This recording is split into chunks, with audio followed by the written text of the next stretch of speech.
इस कार्यक्रम के प्रसारण सहयोगी हैं श्री दिगंबर जैन बड़ा मंदिर, B73B, सेक्टर 27, नोएडा, उत्तर प्रदेश। संरक्षक श्री महावीर जैन, संरक्षक डॉक्टर SP जैन, संरक्षक श्री राकेश जैन, अध्यक्ष श्री पवन कुमार जैन, उपाध्यक्ष श्री निर्मल कुमार जैन, सचिव श्री अजय जैन, कोषाध्यक्ष श्री सुभाष चंद्र जैन, महासचिव श्री चंद्र प्रकाश जैन, प्रबंधक श्री सुबोध कुमार जैन, सदस्य श्री संदीप जैन, सदस्य श्री प्रमोद जैन, सदस्य श्री दिनेश जैन, सदस्य श्री राजीव जैन, सदस्य श्री MP जैन।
कई बार मंदिर तक प्रवेश हो जाता है, लेकिन यहाँ कर सिर दर्द, चक्कर, बीमारी हो जाती है कि आदमी पूजा में नहीं बैठ पाता।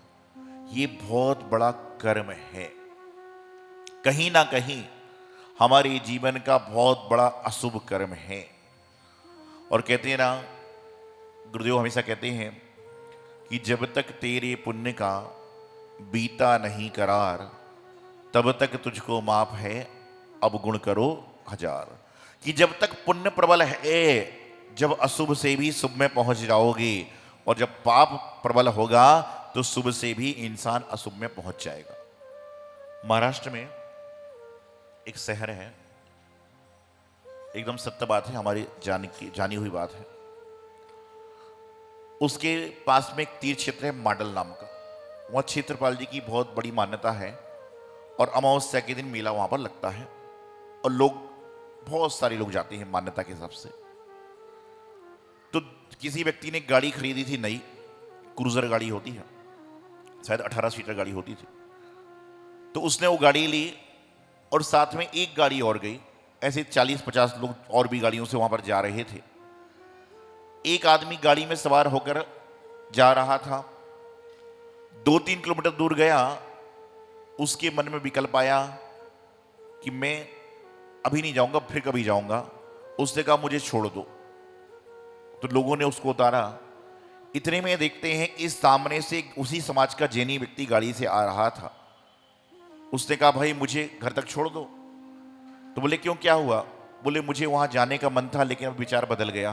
तो बोले कोई बात नहीं, मेरे जाने की बहुत दिनों से इच्छा थी, अब मुझे बैठने दो और आप मेरी गाड़ी घर पे छोड़ देना। दोनों का काम बन गया। वहां गए, सब कुछ हो गया, दर्शन पूजन हो गए, भोजन हो गए, सब कुछ हो गया। लौट के दोनों गाड़ी आ रही थी। दोनों गाड़ी की अलग अलग ड्राइवर थे। अचानक दोनों ड्राइवरों के मन में आया क्यों ना हम लोग गाड़ी बदल लें, एक्सचेंज कर लें। और कहते हैं कि दोनों ने गाड़ियाँ बदल ली, ड्राइवर बदल गए। और कहते हैं कि आने के बाद थोड़ी दूर आगे चले हैं, और उसके बाद में एक गाड़ी का या 2 गाड़ी का एक्सीडेंट हुआ। और आप समझिए कि 18 घर में एक साथ उस दिन चिता जली थी। 18 घर में एक साथ चिता जली थी। ये कैसा कर्म है कि किसका कर्म था बचने का और किसका कर्म था जाने का। कि जब आदमी का शुभ कर्म आता ना तो चिता से ही वापस लौट जाता है, और जब अशुभ कर्म आता है तो चिंता इतनी करता है कि चिता तक लेटना पड़ जाता है। इसलिए कर्म को मजबूत करिए। यदि कोई कर्म हमारे आड़े आ रहे हैं तो ये भावना भाव कि हे भगवान, मेरे पिछले जन्म के जो कर्म हैं वह आड़े आ रहे हैं, आप आशीर्वाद दो कि इस जन्म में ही समाप्त हो जाएं, आगे आए ना। एक भजन गाते हैं ना गीतकार कि मेरे पिछले जन्म के अच्छे कर्म मुझे जैनी कुल पर्याय मिले। ये कर्म है। लोग तरसते हैं जो आपके पास में है, औरों के पास तो वह भी नहीं है। भारत देश में ऐसे बहुत सारे लोग हैं जो प्रातःकाल खाली पेट उठते हैं और सोते भी कई बार खाली पेट हैं। आपके पास तो इतना है कि आप खुद भी खा सकते हो और 100 लोगों को खिलाने की सामर्थ्य भी रखते हो। ये भी आपका कर्म है, पुण्य है।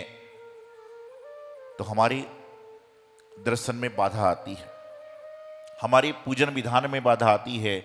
तो गुरुदेव कहते थे कि जिनके साथ में जीवन में चल रहा है उनको यह चाहिए कि कम से कम जो बीतरागी संत हैं, जो जिन पंथ पर चल रहे हैं, जो जिन धर्म की ध्वजा को अपने हाथ में लेकर चल रहे हैं, उनकी सेवा शुश्रूषा करो, आपके कर्म कट जाएंगे। दर्शन में बाधा उत्पन्न नहीं होगी। और कई बार दर्शन में बाधा उत्पन्न करने का कारण आप स्वयं हैं। विधान चल रहा है, घंटी पे घंटी बजाए जा रहे हो, भगवान के सामने खड़े हो जाओगे, लोगों को शांति धारा नहीं दिख रही है। खड़े होकर शांति धारा दिखना कोई नियम नहीं है। यदि खड़े होकर शांति धारा दिखी जाती तो हम लोग बैठ के क्यों दिखते हैं? फिर कई मंदिरों में तो बैठ के ही अभिषेक श्री जी का करते हैं। पुराने तीर्थों पर चले जाओ, वेदी में खड़े होने की जगह नहीं है, ऊपर गुफाओं में प्रतिमाएं हैं, तो उसमें बैठ के ही भगवान का अभिषेक होता है। कई जगह इतनी बड़ी वेदी बनी रहती है तो लोग बैठ के ही श्री जी का अभिषेक करते हैं। तो खड़े होने का प्रश्न विकल्प नहीं है। और यदि खड़ा भी होना है तो ऐसी जगह खड़े हो जहां पर किसी को बाधा ना आए, जहां पर किसी को कोई तकलीफ ना पहुंचे। खड़े हो जाता है आदमी, और कई बार तो आदमी खड़ा होकर माला गिनने लग जाता है। अब माला गिन रहा है कि माल गिन रहा है भगवान जाने, लेकिन उसके चक्कर में सारी व्यवस्था खराब हो रही। वैसे वो आदमी मंदिर में आएगा तो दर्शन करके रघु चक्कर हो जाएगा, लेकिन जब प्रवचन चल रहा हो, कुछ चल रहा हो, तो उस समय आदमी ऐसी माला वाला सब गिनता है जैसे सारी जिंदगी का धर्म यही करने वाला है। आपको करना है, मना नहीं है, लेकिन ऐसी जगह करो। यदि आप बैठे हो स्टूल पर और मैं आपके सामने किसी को कुर्सी पर बैठा दूं तो आपको कैसा लगेगा? इसलिए आपको मुड्डे पे, स्टूल पे, चौकी पर बैठना, बैठिए, लेकिन कम से कम आपके पीछे आपका साधारण भाई बहन जमीन पर तो नहीं बैठा है, इसका ख्याल तो करिए। और पीछे जो आने वाले उनको भी चाहिए, नहीं तो कहो महाराज ने कह दिया है तो कल से तुम जानबूझ के पीछे बैठने लग जाओ कि भैया आपको भी यथास्थान बैठना चाहिए जिसमें आगे वाले को डिस्टर्ब ना हो। आज कर्म कैसा है? साधु महाराज नीचे बैठ रहे हैं, तुमको कुर्सी पर बैठना पड़ता, ये अशुभ कर्म है।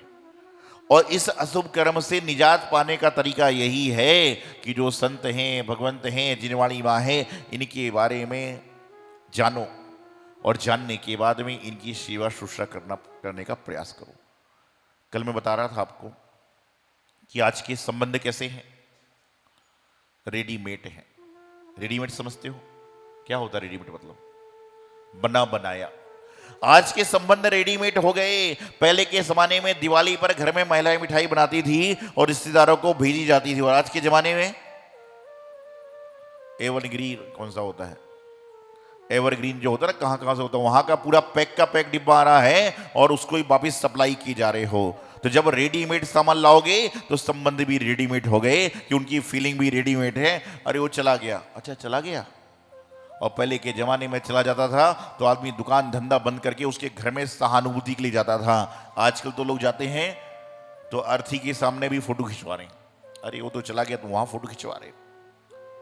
जैन समाज के एक बहुत बड़ी गर्व की बात है कि भारत देश के जो सबसे बड़े उद्योगपति थे जिनका परसों मरण हुआ, क्या नाम था? टाटा। उनके अंतिम समय में भी, श्रद्धांजलि सभा में भी, ये मुझे आप सभी को गर्व की बात है कि नमोकार मंत्र की गूंज हुई। ये जैन धर्म के लिए सबसे बड़ी गर्व की बात है कि व्यक्ति जैन संप्रदाय को कितना मानता है। और आप क्या कर रहे हो? नवरात्रि में मंदिर को छोड़कर बाहर भाग रहे हो। पद्मावती देवी को पूजने में लोग डरते हैं और काली देवी को घर में बैठा रखा है। उनको भी मानिए, ना मानिए आपकी मर्जी है, लेकिन इनका तिरस्कार मत करो। सम्मान नहीं कर सकते तो अपमान करने का अधिकार भी आपको नहीं है। अपमान तो बच्चे का भी नहीं करना चाहिए, फिर तो ये रक्षक देवी देवता है। तो बता रहा था मैं आपको, जीवन में आपको संबंध को टिकाना है तो हैंडमेड जो वस्तु होती है ना, वापिस जमाना आ गया। घरों में तस्वीर हैंडमेड लगने लगी। आजकल हैंडमेड का काम चल रहा है, लोग रख रहे हैं। और रेडीमेड का जमाना तो ऐसा हो गया है कि यहां पर मंदिर में आदमी आ रहा है, भगवान की थाली पूजन की रेडीमेड, अभिषेक का जल रेडीमेड, कपड़े भी रेडीमेड। तो तुम्हारा क्या है? तुम्हारे भाव भी तो रेडीमेड नहीं है, वो भी रेडीमेड है। जब महाराज पंडित 4 बार बोलते, जब तुम्हारे एक बार भाव खुलते हैं, कोई बात नहीं, आज बोलने से खुलने, कल अपने आप खुलेंगे। तो रेडीमेड के जमाने में तुम जो है अपने संबंधों को असली कैसे कर सकते हो? जब संबंध रेडीमेड हो गए हैं, भावनाएं रेडीमेड हो गई हैं, तो असली आपको क्या मिलेगा? ये दिवाली के दिन मिठाई बांटते होगे आप लोगों को। आप इस बार ये करना मेरे मान के, यदि आप 20 डिब्बे मिठाई के बांट रहे हो, 100 डिब्बे बांट रहे हो, 200 डिब्बे, कई फैक्ट्री वाले 500 डिब्बे बांटते हैं। मैंने एक फैक्ट्री वाले से पिछले साल कहा था, 2 साल पहले, कि आप जब मिठाई बांटोगे ना तो डिब्बे पे नीचे 100 लिख देना। तो लिख दूंगा महाराज जी, उसमें क्या बड़ी बात है? बोले 100 मतलब क्या होता है? मैंने कहा सौभाग्य होता है। तुम लिखो 100 भाग लिख दो। तू लिख दो, तो उसने लिख दिया। और मैंने उससे कहा कि तुम्हारे घर भी तो डिब्बे आते होंगे? बोले हाँ। तो मैंने कहा जो डिब्बे आए उनको तुम पलट पलट के देखना। बोले महाराज जी इससे क्या होगा? मैंने कहा करना तो उसने यही किया कि डिब्बे 500 बांटे और पलट पलट कर डिब्बे देखे। तो फिर मैंने 3 दिन बाद पूछा कि जो 100 भाग्य लिखा था, सौभाग्य लिखा था, उस नाम के डिब्बे वापिस कितने बार आए? अरे बोले महाराज मत पूछो, कैसे कैसे लोग हैं, 60 डिब्बे तो मुझे ही घर पे वापिस आ गए। क्या हुआ? 500 में से 60 डिब्बे मेरे घर में वापिस आ गए। तो मैंने कहा यही हो रहा है, ये कर्म है। जैसा आप देते हो घूम फिर के वापिस आ जाता है। शुभ कर्म दोगे शुभ आएगा, अशुभ कर्म दोगे अशुभ आएगा। तो जीवन में दृष्टवर्णीय मोहिनी, वेदनी, आयु, नाम, गोत्र, इतनी अंतराएं हैं और इन अंतरायों से बचना है तो प्रभु की भक्ति करो। अंतराय कर्म ग्रस्त को तो छोड़ो, तीर्थंकर भगवान के साथ भी चलता है। अभी साथ में माता जी हैं, 6 दिन में 4 अंतराय हो गए, चलता है, संसार है तो अंतराय कर्म तो चलेंगे। आदिनाथ भगवान आहार को निकले, विधि नहीं मिली, पड़गान करने वाले को ज्ञान नहीं मिला, तो ये सब कहीं ना कहीं हमारा अशुभ कर्म उदय में आता है। तो ऐसा होता है जब संतों के साथ हो सकता है तो आप तो अभी बसंत भी नहीं बने हो, संत तो पता नहीं बाद में कब बनोगे। तो जो संत बने हैं उनकी सेवा शुश्रूषा करने का प्रयास करें, जिनवाणी का पठन पाठन करने का प्रयास करें। और यदि ऐसे विधान होते हैं, ये इंद्रध्वज विधान छोटा मोटा विधान नहीं है, विधान तो कोई भी छोटा नहीं होता। अर्गम नृपामती सोहा जहां बोल दिया वो बहुत बड़ा हो जाता है, लेकिन इंद्रध्वज विधान बड़ी कल्पना होती है, बड़े लोग होते हैं और देश विदेश से सुदूर दूर से लोग आके इस विधान को लाभ ले रहे हैं। तो आप भी विधान से जुड़ें और जीवन का कल्याण करें, यही मंगल शुभभावना गुरुदेवाचार्य सिद्धांत सागर जी महाराज की।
इस कार्यक्रम के प्रसारण सहयोगी थे श्री दिगंबर जैन बड़ा मंदिर, B73B, सेक्टर 27, नोएडा, उत्तर प्रदेश। संरक्षक श्री महावीर जैन, संरक्षक डॉक्टर SP जैन, संरक्षक श्री राकेश जैन, अध्यक्ष श्री पवन कुमार जैन, उपाध्यक्ष श्री निर्मल कुमार जैन, सचिव श्री अजय जैन, कोषाध्यक्ष श्री सुभाष चंद्र जैन, महासचिव श्री चंद्र प्रकाश जैन, प्रबंधक श्री सुबोध कुमार जैन, सदस्य श्री संदीप जैन, सदस्य श्री प्रमोद जैन, सदस्य श्री दिनेश जैन, सदस्य श्री राजीव जैन, सदस्य श्री MP जैन।